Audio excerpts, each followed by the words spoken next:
Good evening, everybody.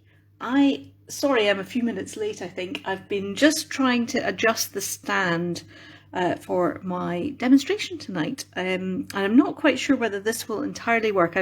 I've discovered that it does lots more different things and comes in lots of different angles than I expected, like sort of it does that as well.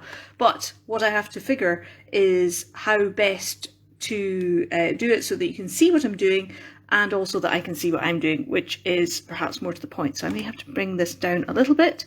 Forgive that it's sideways as well. I realised as well that in the last one, if I do it vertically, which is I think how it records on the live view, when it comes to uploading it to YouTube and for watching it later, then I can switch it around and put it into horizontal, and then you can see it the right way around. So, blah.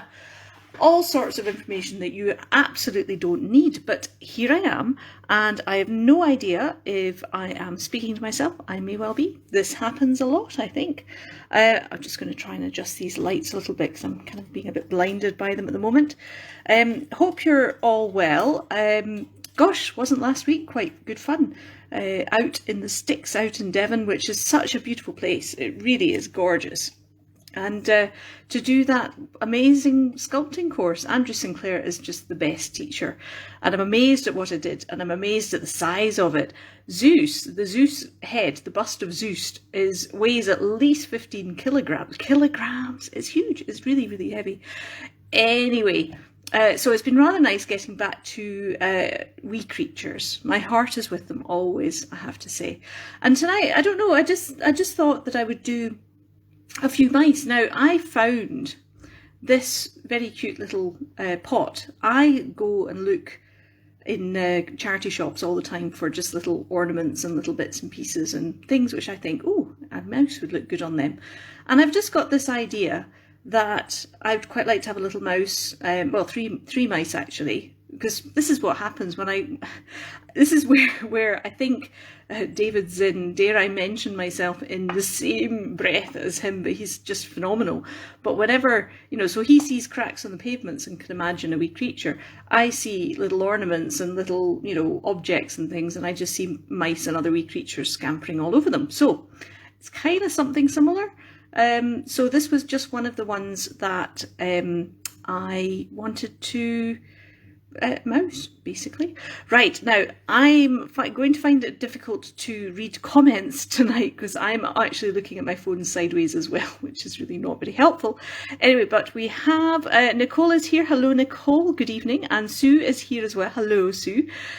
So lovely to have you here. And let's see what happens. Let's see whether the actual angle of the camera works and whether I need to do it in a slightly different one. So I am actually starting from scratch here. Well, other than I have cut out the number of clay, or the amount of clay that I need for each of the mice. And I'm just doing my standard mouse size, which is 6.3 grams. Don't ask me. Oops, sorry, just knocked it. You should see. Actually, just skipping back, because of course last weekend before last, that was the big collapse, the great collapse, and oh my word, I'm so glad. It could have been so much worse. I was sitting at my computer, the shelving unit immediately behind me, or like opposite, on the opposite wall, collapsed, just fell over, like toppled over. One of the struts had just failed or cracked, or maybe it had always failed and cracked and it was just a matter of time. It's entirely possible. But that was really quite, the noise was something else. I'd never heard a noise like it because it was all tiny little things which were on the shelf that just fell out. So crockery and like miniature teacups and things, lots of those broke. But on the whole, basically, it could have been a lot worse. It has also meant that, I had to clean or clear off my entire work surface.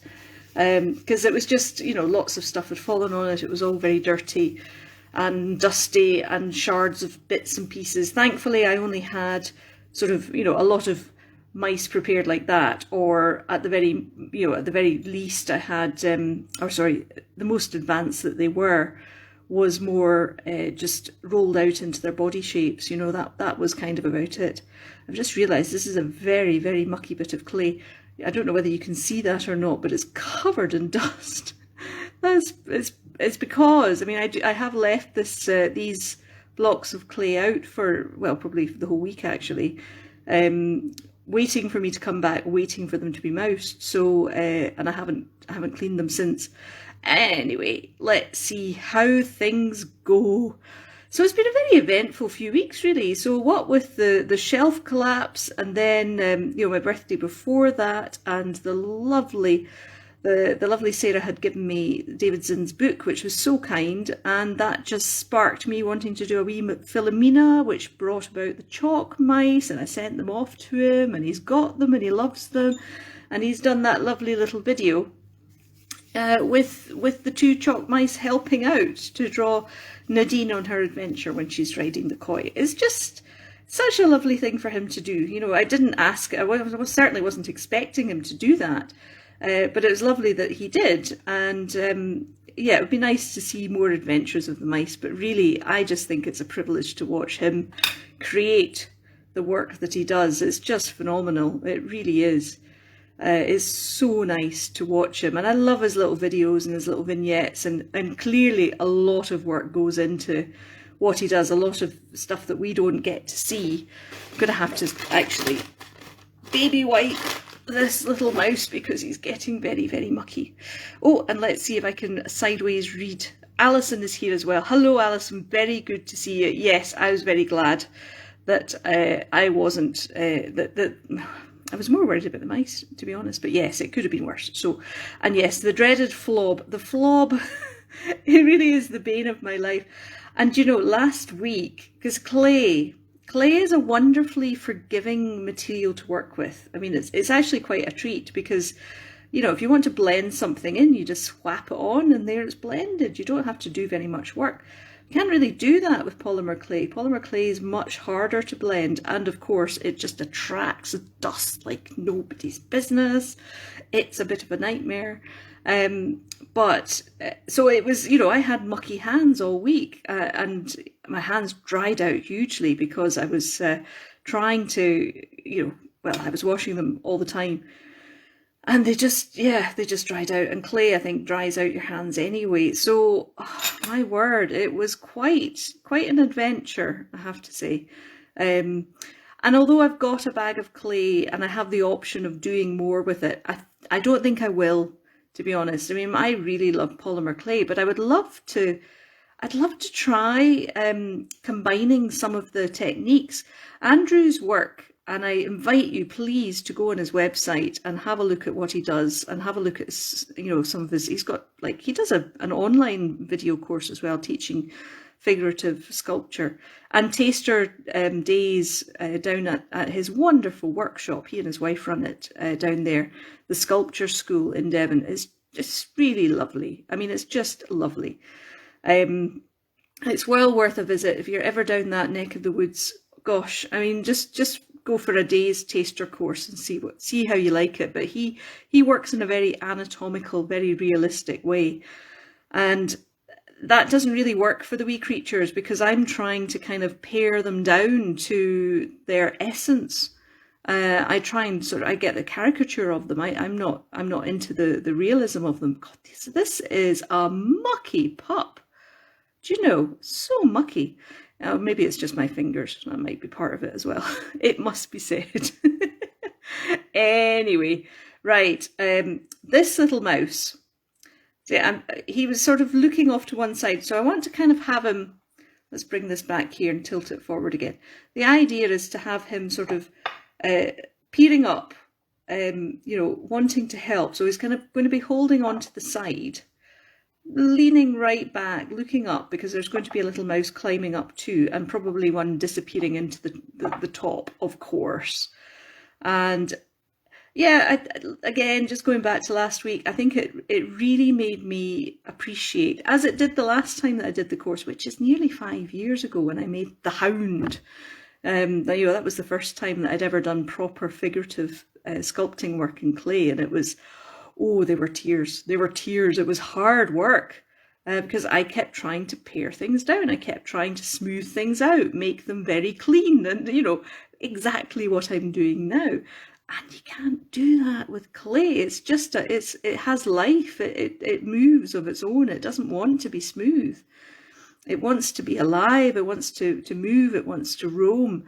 Polymer clay does, but it kind of, I kind of want to flow with it rather than dominate it, so the way that this little mouse has started to take shape, it was sort of looking slightly off to one side, as they do, because I'm right-handed, right-hand dominant, so that's where they mostly look. It's funny, actually. I really love it.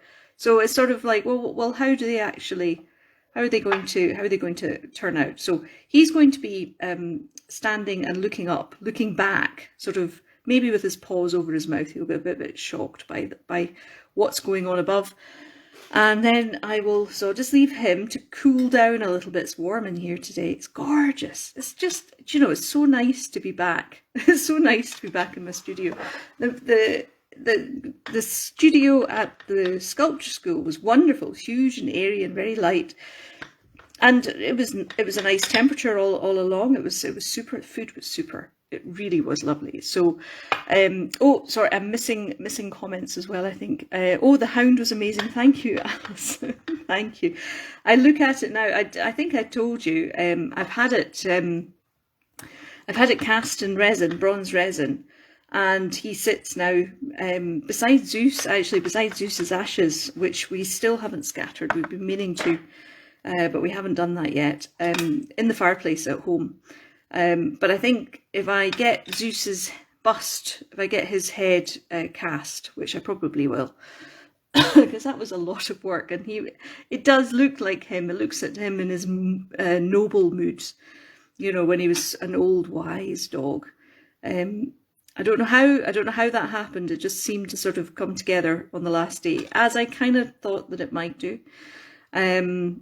But it'd be nice to have him here in the studio. It would be really nice to have him here in the studio. So we'll see how that goes. I'll go and speak. It's Martin Norman Sculptures. He did the casting for me the last time. I have no interest in doing casting. That's just, it's a big job, and it needs a lot of tools, and it's very messy, and no, I think the OCD in me really does prefer polymer clay, because it's nice and it's clean, well, apart from the flob, of course. Excuse me, but it's all quite manageable and controllable, and it doesn't get all over your clothes. You might walk it into the carpet sometimes, but on the whole, it's not too bad. Right, back to this wee sculpture. I'll see how I get on with it. It's 1:15 already, so I might just do what I normally do, which is get started and then, finish it in the morning, and post a picture of the finished mice when they're done. Now, for the composition, I kind of want to have one standing on the, oh, sorry, I'll bring it there, standing on the edge of it, and another one like disappearing in. So I think he might be on this side. So he needs to be looking up as well, or maybe looking round the corner. So we'll see how that goes.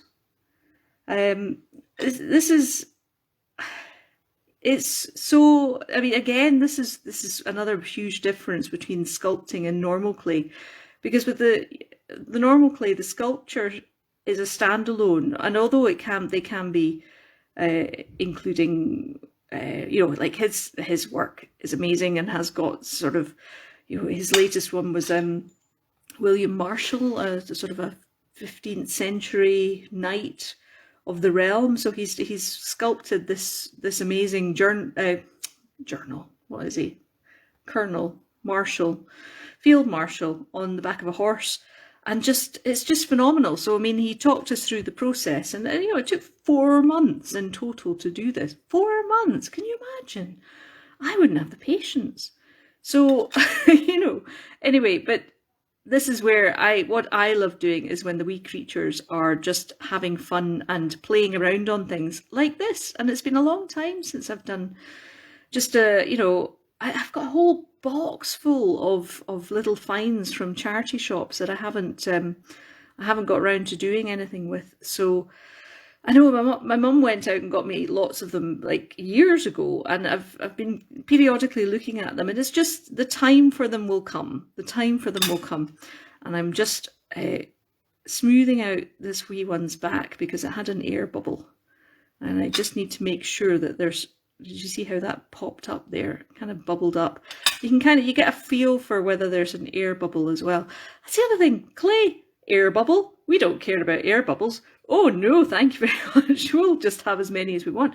Because the whole point of the figurative sculpting that Andrew does and teaches is it's intended to be cast.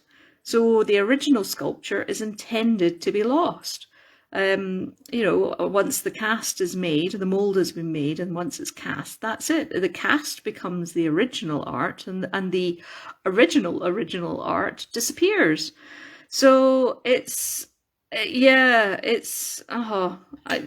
kind of bothers me a little bit, because the original hound just disintegrated once he got the mold taken off him, because clay is not very durable. You've got to fire it to make it durable, and of course if you've got lots of air bubbles in it, which you do because of the technique that he teaches, the rapid sketch technique, lots of air. So that 15 kilograms of clay is like riddled with holes and air bubbles and air pockets, and so as I say, very different discipline.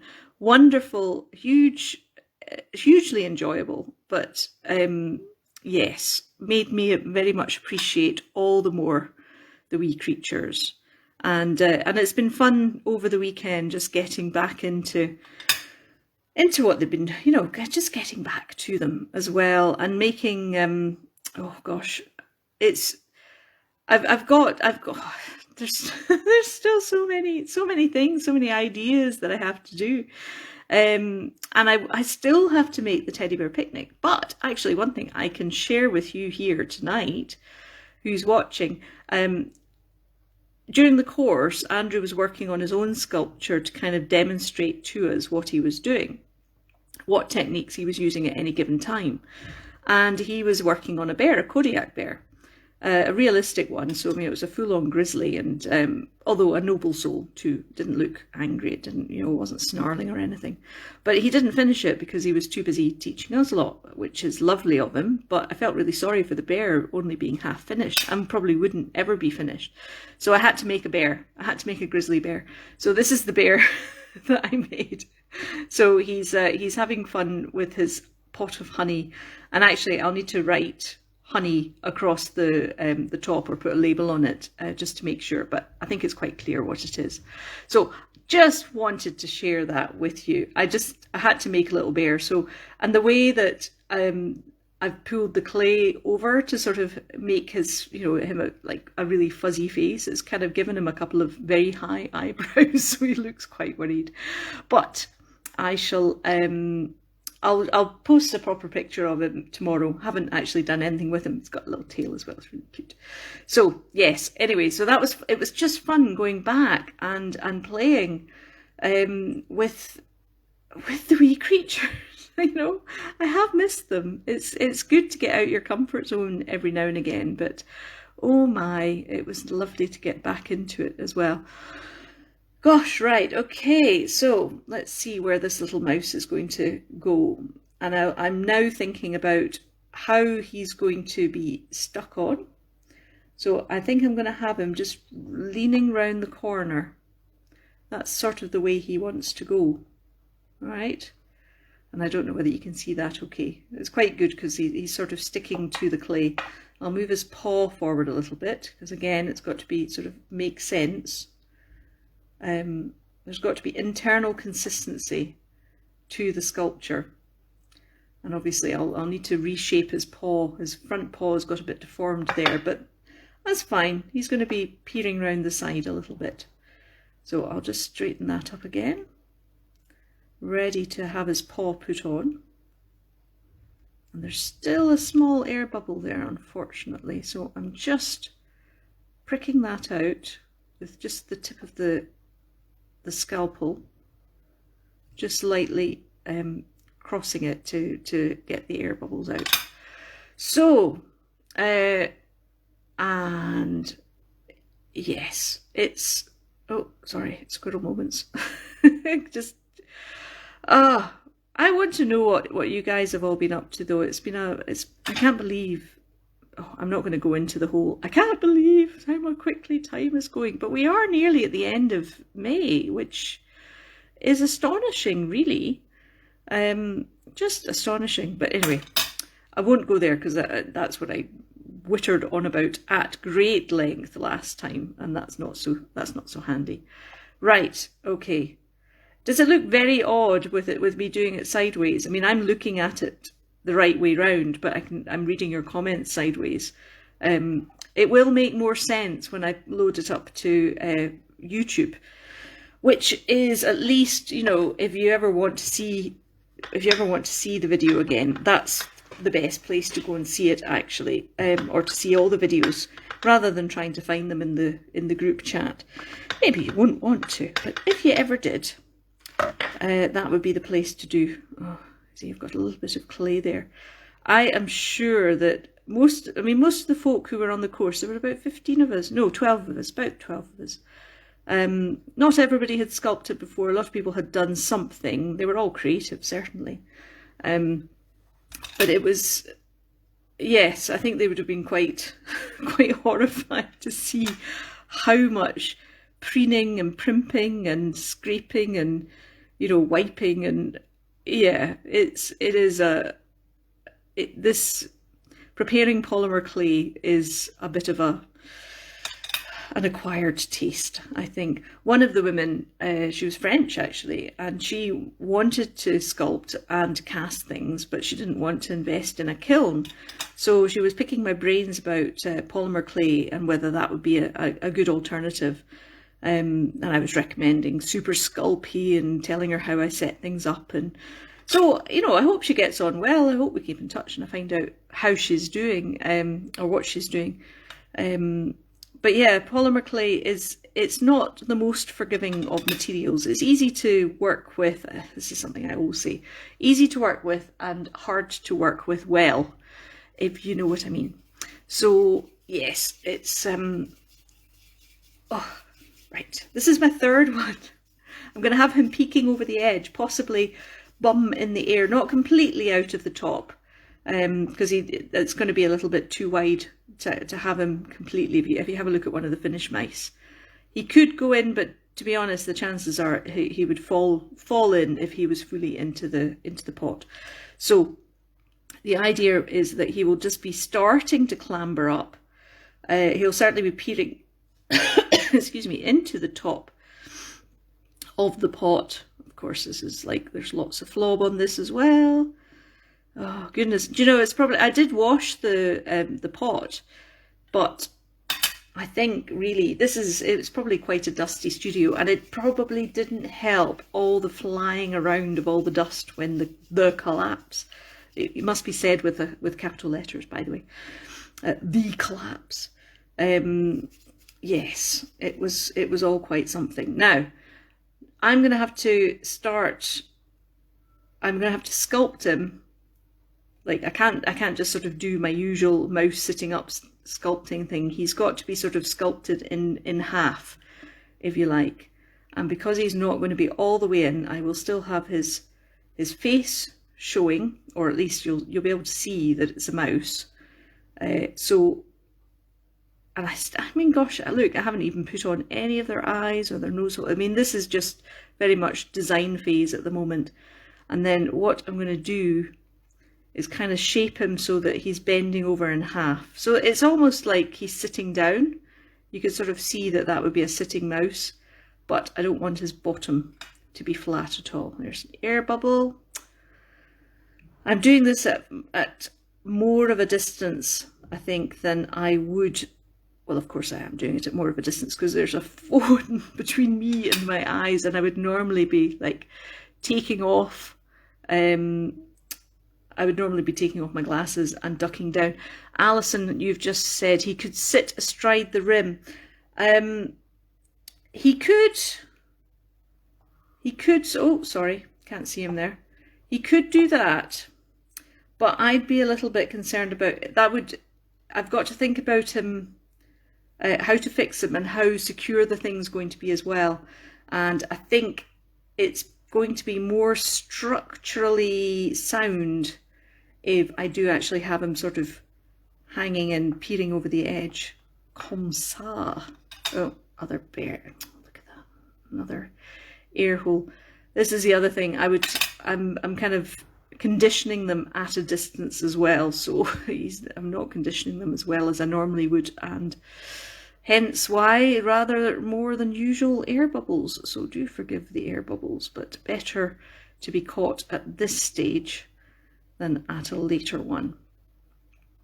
So yes, it's a good thought, but I think he just, yeah, we need to have, yes, structurally sounds good. It is part of, there is engineering involved in this, which I keep telling Enrique, who is a civil engineer, that's his trade. That a big part of it when the wee creatures are playing around on something is, well, how do they not fall off? How do they look as though they are integral to the piece? Do they look as though they are actually mice doing something or just stuck on the side? So there's got to be a flow, a sort of a flow to the design, as well as an integrity, which means that they will stick on and they're not going to fall off anytime soon. Somebody had asked me recently if I could make a cartwheeling mouse, and the thing, it's a lovely idea. I wish I would love to see that drawn, but to make it would be quite tricky because their paws don't reach up that far. My ones don't anyway. Right, so he's going to be kind of hanging on the edge there. And the good thing about raw clay is that it is quite sticky. And I'm going to have his paw going up a little bit there, probably coming a little bit down there, so that he's sort of reaching up and trying to sort of swing his leg over.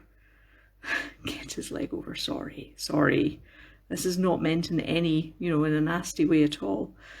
And so what I'm doing now is just making sure that I've got the basic design for how they're going to look, and then I can take them off, add their eyes, add their paws, add their ears, and then stick them back on and basically hot air gun them into position. Oh, look, I've got a hair there. It's very stubborn. It's not coming off. Back to the scalp. There we go. That's better. So yes, because this will not fit in the in my toaster oven, because it's quite low. It only is supposed to fit slices of toast, really. What I often do for unusual pieces where the mice are not just standing or sitting on their own, a good case in point were the what we call the glass moons and the holly and the mistletoe mice. So I would actually use a hot air gun and give them a blast so that their outside was cooked and solid, and it meant that they could rest on their bum and it wouldn't slump in the oven. So and then I just continue the curing process after that. Right, okay, so that's going to be the top mouse.